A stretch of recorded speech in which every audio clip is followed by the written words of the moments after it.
राज्यामध्ये पावसाला सुरुवात झालेली असली तरी सुद्धा अनेक जिल्ह्यांमध्ये पावसाने दडी मारली आहे। पाऊस लांबणीवरती गेल्यामुळे अनेक जिल्ह्यांमध्ये दुष्काळाचं संकट येण्याची शक्यता आहे।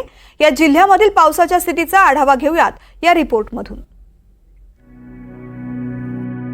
जून महिना संपत आलाय, 27 तारीख उजाडली आहेत, मात्र अजूनही नाशिक जिल्ह्यामध्ये पाऊस हा समाधानकारक झालेला नाहीयेत आणि यामुळेच काय परिस्थिती ओढवली आहेत हे मी आता तुम्हाला दाखवणार आहे।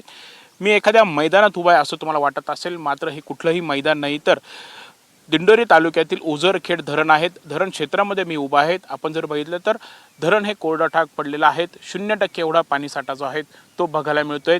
जे थोडंफार पाणी हे दिसून येत आहे तो मृत साठा आहे। विशेष म्हणजे फक्त हेच धरण नाही तर जिल्ह्यात एकूण 24 मध्यम आणि मोठे हे धरण समूह आहेत। त्यापैकी 8 धरणांनी तळ हा गाठलेला आहे। तिथे 0% एवढा पाणी साठा जो आहे तो बघायला मिळतोय। जिल्ह्याच्या धरण साठाचा विचार केला तर गेल्या वर्षी धरण साठा आज मितीस 21.35% एवढा होता, मात्र तोच धरण साठा आज 7.69% एवढा झालेला आहे। म्हणजेच काय तर गेल्या वर्षीच्या तुलनेत जवळपास 14% पाणी साठा जो आहे तो कमी झालेला आहे। पुढील काही दिवसांमध्ये मध्यम स्वरूपाचा पाऊस पडेल असा देखील अंदाज जो आहे तो हवामान खात्याने वर्तवलेला आहे। त्यामुळे आता पाऊस जो आहे तो धो बरसावा, धरणं तुडुंब भरावीत, नद्या ज्या आहेत ते दुथडी भरून व्हाव्यात अशीच प्रार्थना करता नाशिककर आता देवाकडे करतायत। आपण जर बघितलं तर पुढील काही दिवसात आठवडाभरात जर पाऊस हा चांगला झाला नाही, पावसाचं आगमन हे झालं नाही तर जिल्ह्यातील अनेक तालुक्यांमध्ये दुष्काळाचं संकट जे आहे, दुष्काळ जो आहे तो जाहीर करावा लागू शकतो। यासोबतच पाणी कपात देखील जी आहे ती प्रशासनाकडून त्याची देखील घोषणा जी आहे ती केली जाऊ शकते।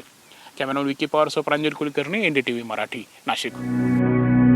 नागपूर जिल्ह्यात मान्सून कमजोर झाला आहे हे खुद्द हवामान खात्यानं कबूल केलं आहे आणि ही मोठी चिंतेची बाब आहे।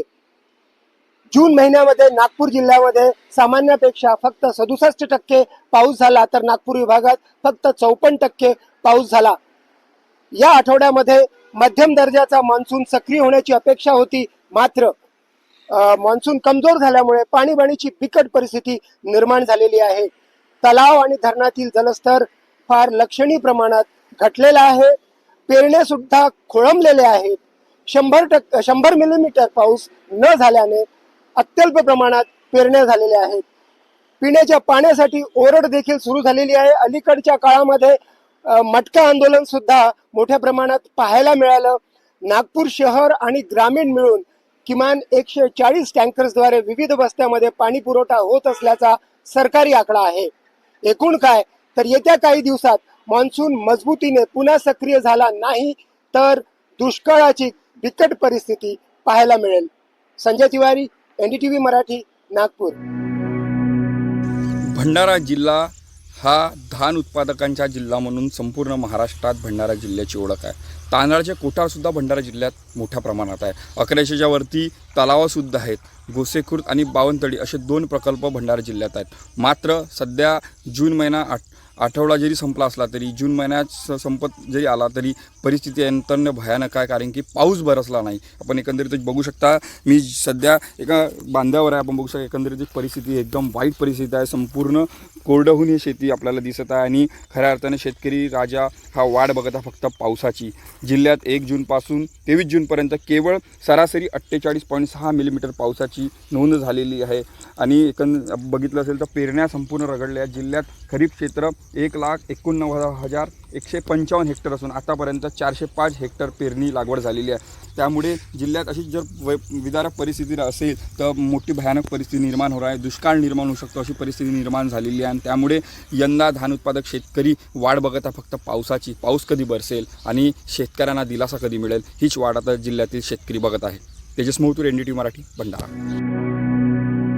छत्रपती संभाजीनगर जिल्ह्यात गेल्या वर्षी अपेक्षित पाऊस झाला नव्हता, त्यामुळे जिल्ह्यात पाणी टंचाईचा सामना नागरिकांना करावा लागत होता। अनेक भागात टँकरने पाणी पुरवठा केला जात होता। मात्र यंदाही जून महिना उलटला आहे, मात्र तरीही हवा तसा पाऊस झाला नसल्याने संभाजीनगरच्या अनेक भागात टँकरने पाणी पुरवठा केला जातोय। गावखेड्यांवर देखील पाणी पुरवठा जो आहे तो टँकरच्या माध्यमातूनच केला जातोय। पावसाळा सुरू झाला आहे, जून महिना संपत आला आहे, मात्र असं असतानाही संभाजीनगरच्या 424 गावं आणि 73 वाड्यांवर तब्बल 690 टँकरने पाणी पुरवठा करण्याची वेळ प्रशासनावर आलेली आहे। यात अनेक शासकीय टँकर असतील, खाजगी टँकर असतील, ग्रामीण भागात प्रशासनाकडून महसूल विभागाकडून टँकर सुरू करण्यात आले आहे, तर शहर हद्दीत देखील महानगरपालिकेकडून वेगवेगळ्या भागात टँकरने पाणी पुरवठा केला जातोय। आपण जर बघितलं तर जून महिना संपत आलेला आहे, पावसाळा सुरू झाला आहे, असं असतानाही अजूनही अपेक्षित असा पाऊस झालेला नाही। त्यामुळे जिल्ह्यात अनेक ठिकाणी पाणी टंचाई आहे, नागरिकांना पिण्यासाठी सुद्धा पाणी मिळत नाही। त्यामुळे प्रशासनाकडून टँकरने पाणी पुरवठा केला जातोय आणि अशा परिस्थितीत आता जिल्ह्यात टँकरने हा पाणी पुरवठा केला जातोय। हा आकडा मोठा आहे आणि जून महिना सुरू असताना एवढ्या मोठ्या टँकरने पाणी पुरवठा करण्याची वेळ प्रशासनावर आलेली आहे। त्यामुळे एकंदरीत जर पुढील काही दिवसात पाऊस झाला नाही तर छत्रपती संभाजीनगर जिल्ह्याला देखील दुष्काळाचा सामना करावा लागू शकतो। मोहसिन शेख, NDTV, छत्रपती संभाजीनगर।